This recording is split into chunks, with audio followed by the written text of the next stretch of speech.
So we come to the Old Testament. We're going to take the Old Testament through in very largely the order in which the books come in our printed Bibles, which means we begin with Genesis. We're going to take three samples from Genesis: the covenant with Noah, the covenant with Abraham, and their journey down into Egypt. Firstly then, the covenant with Noah. We'll be turning to Genesis chapter 9, but we need to talk about it first. When you read through Genesis, there's a very clear break at the end of chapter 11. 1 to 11 seem to be a lot more distant than the chapters 12 onwards. It's something like 1 to 11 is prehistory, whereas real history begins with the story of Abraham in chapter 12. Some would put it that the material in 1 to 11 is legendary, whereas from 12 onwards you get the feeling that you're more in touch with real stories about real people. So when in the early section you read the story of the flood and Noah's Ark, it's not entirely clear just what it all means. Where could, for instance, all that water have come from to cover the entire earth, covering even the mountaintops? Or how could Noah possibly have identified every animal species on earth when even today new species are being discovered on a regular basis? But what is clear is that it's a story of the Lord making a fresh start with his people. And so let's see that part of it, and let's join in the story in the last chapter of the Noah episode. If you'd like to read Genesis chapter 9, the first 7 verses. You might have noticed that the first 3 verses are echoing quite strongly the charges given in the first chapter of Genesis to Adam. The be fruitful one in verse 1, and then an equivalent in verse 2 to the charge to Adam to have dominion over the earth, and then the provision of food in verse 3. Verse 4. The kosher food regulation has its origins so far back in time that it's not possible to be completely certain what it means. My best guess is that the conviction that an animal's life resided in its blood made it offensive to consume blood, because that would be consuming the life of another being, invading the sanctity of their being. Once an animal is dead and its blood is drained out, there's no life left in it, and there's no problem about eating its flesh. Verse 5, just as the charge to Noah was paralleling the charge to Adam, so in verse 5 the accountability for murder is paralleling the Cain and Abel episode in Genesis 4, and in verse 6 we've got a parallel to God making man in his own image. So the Noah story is told very clearly as giving the human race a fresh start on much the same terms as the first start with Adam. Now if you read verses 8 to 17. Verse 9 mentions a covenant. A covenant is a contract which binds you as person to person. I spent years contracted to a local further education college to provide a certain number of hours of teaching and a certain number of hours of admin per year. That's a contract. But I'm covenanted to my wife. For so long as we both live, we are to be regarded as one unit. Notice how remarkable it is for God to covenant himself to a particular people. I mean, in one sense, God is omnipotent. He can do anything. But when he enters a covenant, he restricts himself for the rest of time to the terms of the covenant he's undertaken. And I think that's mind-blowing. Verses 9 and 10. The Lord binds himself not just to Noah and his family, but to his descendants, that is, to the rest of mankind and even to the animals who have survived the flood. Verse 11. we start to get to know the terms of this covenant. The story of the flood has it that God dealt with the problem of human sin by destroying all mankind apart from the one good family.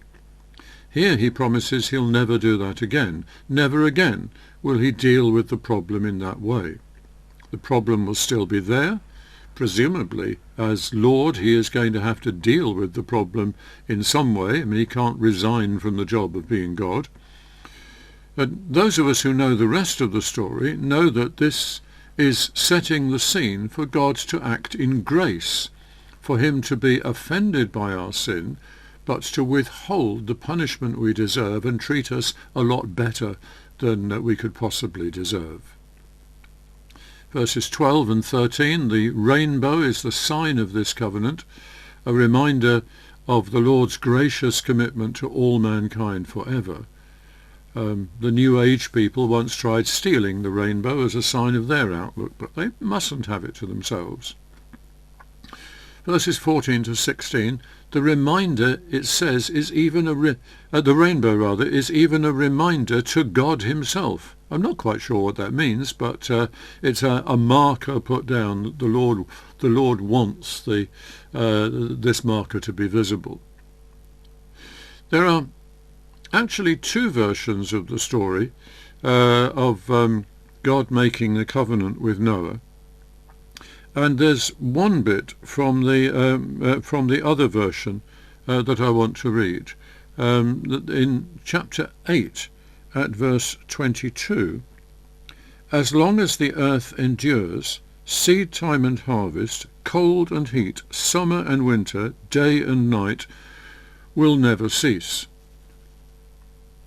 God had dealt with the problem of human sin by massively disrupting the way the world functioned, but here he promises never to do so again. This undertaking by God not to mess about with the regularity of the seasons and so on, well, that for a start is the foundation of most of our knowledge, particularly of our scientific knowledge. I mean, scientific knowledge is based on the repeatability of experiments, showing that a given cause regularly and reliably has a given outcome. If God were always messing about with the way that the world works, we would have no basis for scientific knowledge or for that sort of technological prowess which has mushroomed in the last couple of centuries and which has made such an enormous difference to the way that we live. But this Noah covenant is also the foundation of our moral responsibility. You can only become an adult who's truly responsible for your actions when you can predict that certain kinds of behaviour will have certain kinds of outcomes. If God handled this world capriciously, constantly changing the way things worked, we could never achieve that sort of moral responsibility, because every consequence of our actions would be a surprise to us. We would never be able to learn from it. So, the covenant with Noah assures us that we can rely on the Lord to deal with us somehow other than by lashing out against us in his anger. Now that's a great start to the story of the Lord's dealings with his people. I'm very glad, as I'm sure you are, that the story develops from there right up to the cross and beyond. But it's a great place for the story to begin, and I think we should be grateful for it. And that, anyway, concludes this first of our little excursions into the book of Genesis. Our second sample from Genesis takes us into chapter 15. The figure with whom our history really gets underway is Abraham, who at the start of the story was called Abram. He was a fairly wealthy rancher in Chaldea, a country later called Babylon and later still Iraq. The Lord told him to go on a journey. The trouble was that the Lord didn't say where the journey was to end. He just said that he'd tell Abram when he got there. That announcement of his arrival came when Abram got to the country of Canaan, later called Israel, then called Palestine, and now a fair bit of it is called Israel again. On a most extraordinary occasion, the Lord made a covenant with Abraham, which went a long way beyond the very general terms of the Noah covenant, and we're going to read of that in chapter 15, if you'd like to read at the moment the first 6 verses of Genesis 15. Verse 1, what we have related here is a vision. The Lord communicates with us in a variety of ways, through scripture, through words of prophecy and so forth. Sometimes he enables us to hear and or see a message very clearly. I can only ever remember one occasion when that's happened to me, but some people are rather more given to it. Anyway, the Lord gave this big chat-up line to Abraham. Verses 2 and 3. Abram was not a young man, and he'd made the mistake of marrying someone who was clearly barren. So his ideas about having a great reward in life were dominated by his sense of disappointment at having no children. What was the use of all his wealth if he had no offspring to leave it to? The laws of the time said that the most senior servant in Abram's employ would in that case be his legal heir, not the next of kin, like our laws tend to say. Abram had nothing against his servant, but it felt to him very much second best that an employee should end up as his heir. Verse 4. So the Lord makes what seems an outlandish promise, that Abram and Sarai would have a child who would be their heir. That was difficult to swallow because Sarai had been recognized as barren and she was now post-menopausal, beyond the age when even a normally fertile woman could conceive. But the Lord doesn't at this point give Abram a chance to voice his reaction to the promise. Instead, he makes the promise even more outlandish. Verse 5. In principles, you could count the stars visible to the naked eye, but you do well. I mean, it's usually reckoned at a few thousand. On another occasion, in Genesis 22, the Lord made the promise even another stage bigger than that, declaring that Abram's descendants would match the number of grains of sand on the seashore. Now, that's got to be a finite number, but far too big to contemplate, even attempting to count. Verse 6. Abram believed. The Bible's word translated here, believe, is a much richer word than our English one. Yes, it does involve the conviction that because the Lord making these crazy statements was the Lord, the statements must therefore be true. But it's also about trust and faith. Abram had already put his trust in the Lord in a big way when he went on that journey with no defined end. Now he found himself able to trust the Lord again, for him to take the line that if that's how you describe my future and my destiny, then I'll go for it. It doesn't seem to me to make a lot of sense, but from you I'll take it, and with you I'll go for it. This, it says, was counted for Abraham as righteousness. Righteousness is a highly involved word, but at the very least, here it means that Abraham was acknowledged to be in with the Lord, to be someone who was to have a continuing relationship of trust with the Lord. Now would you read, please, verses 7 to 17. Was the town in Chaldea where Abram had lived and prospered before the Lord had brought him on what could have turned out to be a wild goose chase. And now the Lord announces that not only has Abram arrived where he was meant to go, but also that the land where he had arrived was to be his possession. You might sympathize with Abram if each minute that passed he found all these promises more and more difficult to believe. Verse 8, sympathize with him then when he asked for some reassurance on this later promise. Well, what follows next is the setting up of an ancient covenant-making ceremony. Most of the whys and wherefores of this ritual are lost in the mists of time, but some elements do stand out reasonably clearly. You all have heard of kids who've made themselves blood brothers by piercing their fingers and mixing their blood. That's the making of a covenant, and it incorporates one of the fixed features of most ancient covenant-making ceremonies, namely the use of blood. Remember Jesus. This cup is the new covenant in my blood. To Jesus it was the shedding of his own blood on the cross, which seals the new covenant with his followers. The shedding of blood made him use the established ancient language of covenant. What we have in verses 9 and 10 is the taking of some animals, cutting them in half, laying the halves in 2 rows. Now I suspect that Abraham stationed himself between the 2 rows, and it seems that the idea was blood has been shed, so the proper solemnity of covenant making was there. And I suspect there was an implication that should either party break the covenant, may it happen to them as it has happened to these animals. I'm guessing, but I suspect it's a good guess. Verse 12. Eventually Abram fell asleep and had a dream which seemed to disturb him much as a nightmare would. Verses 13 and 14. In this dream the Lord uttered an uncomfortable prophecy. The bad news, that Abram's descendants would be captives in a foreign land for 400 years, and the good news, that they would be delivered from there in the end.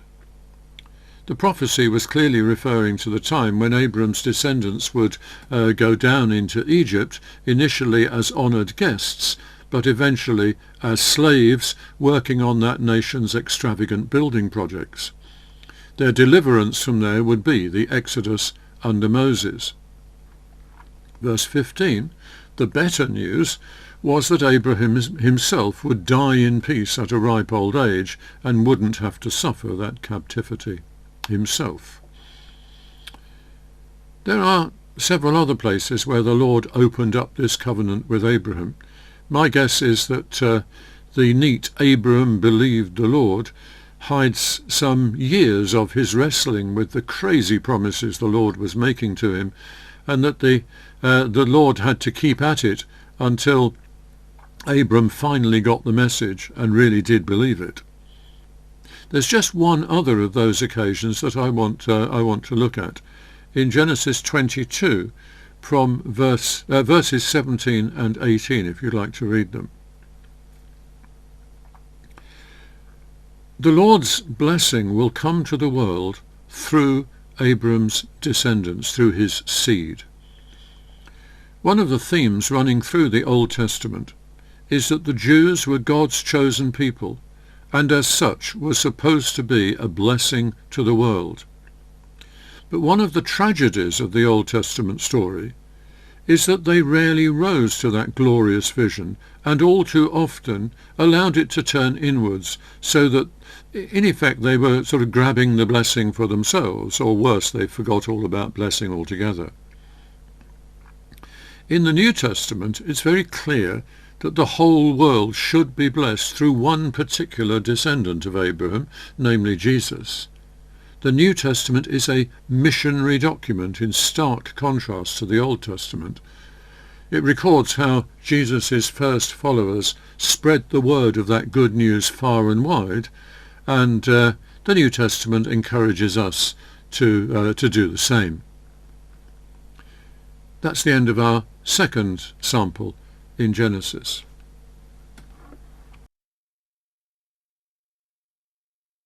Our third sample in Genesis is the story of how they ended up in Egypt, and we will read about that in a while in Genesis chapter 45. It was Jacob's 12 sons who became the founding fathers of the 12 tribes of Israel, Israel being another name given to Jacob himself. 2 of these 12 sons were born to Jacob's favourite wife, the real love of his life, Rachel. These were Joseph and Benjamin. Rachel died giving birth to Benjamin. So these two boys were what Jacob had left of his true love, and they were obviously his favourite sons. Now, Benjamin could get away with that. He was the youngest in the family, and most families can connive to spoil the littlest one. But Joseph was older, and the other brothers couldn't handle his being his father's favourite. To make matters worse, Joseph was a dreamer. He was given to having dreams and to being given interpretations to his own dreams and to other people's dreams. And it wasn't hard for the other brothers to draw the conclusion that Joseph thought that he was a cut above the rest of them. So the 10 brothers decided to get rid of Joseph. They could take him no longer. So they sold him as a slave to a band of passing traders and made up a cock and bull story for their father about his having been killed by a wild animal. They even spattered his coat with an animal's blood and showed it as supposed evidence to their father. Joseph then ended up in Egypt, and to cut a long story very short, his ability to interpret dreams gained him incredible advancement, and Pharaoh, the ruler of Egypt, put him in charge of the entire nation, being second only in authority to Pharaoh himself. The occasion of this was that Joseph interpreted a dream of Pharaoh's to be a prophecy that 7 years of plentiful harvests would be followed by 7 years of famine. Joseph then was to use his authority to stockpile food on a massive scale in the 7 years of plenty, and then to administer the distribution and sale of that food in the years of famine. We join the story 2 years into the famine. The famine hit the whole of the Middle East, so Jacob and his remaining family had by this time used up all their stocks of food. Unlike Joseph, they hadn't seen it coming. They heard that there was food to be bought in Egypt, so the 10 brothers went south into Egypt to see if they could buy supplies. Benjamin alone stayed with old man Jacob. As foreigners coming to ask for food, they naturally came before the boss of the enterprise, Joseph himself, but they didn't recognize him. Joseph indulged himself by playing the odd trick on them, designed especially to have them go and fetch Benjamin. Because Benjamin, you recall, was Joseph's full brother and undoubtedly his favourite. But then it reached a point where Joseph could contain himself no longer, and this is where we ought to start reading chapter 45. Would you read, please, the first 4 verses of chapter 45?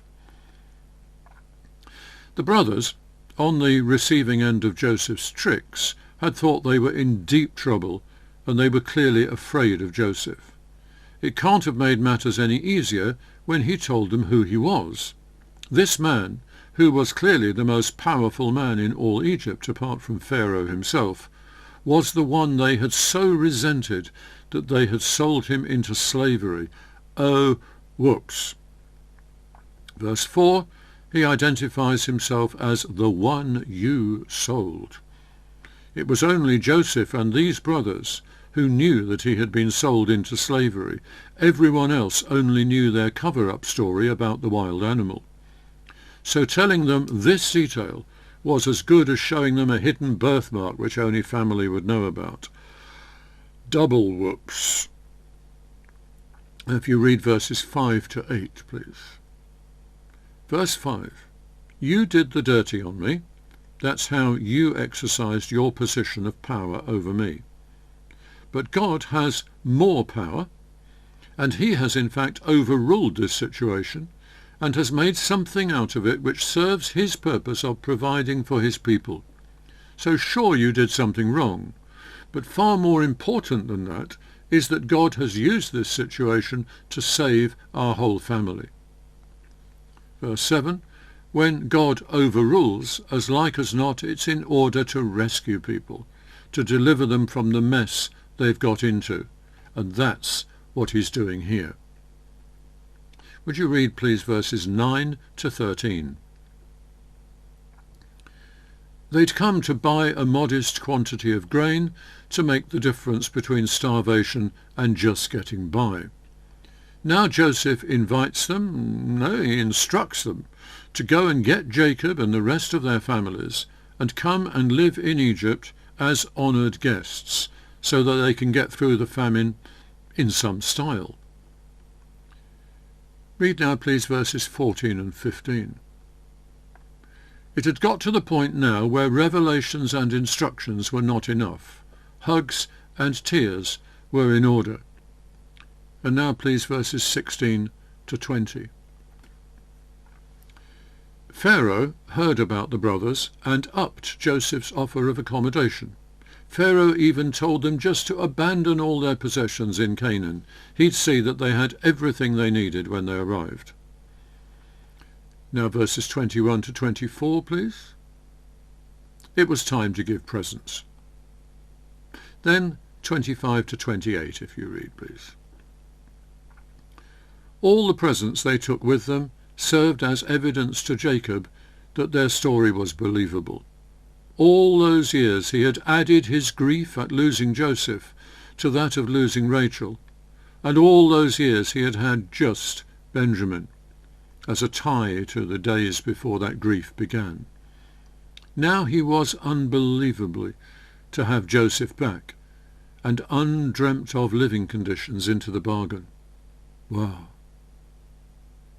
How did it turn out? Well, the famine lasted another 5 years, as Joseph's dream and prophecy had worked out. Jacob died. He was buried according to his own wishes back in Canaan. Joseph went there to conduct the burial. Eventually Joseph died at a ripe old age and expressed the wish that the Lord would lead his family back into their own land. But it didn't happen.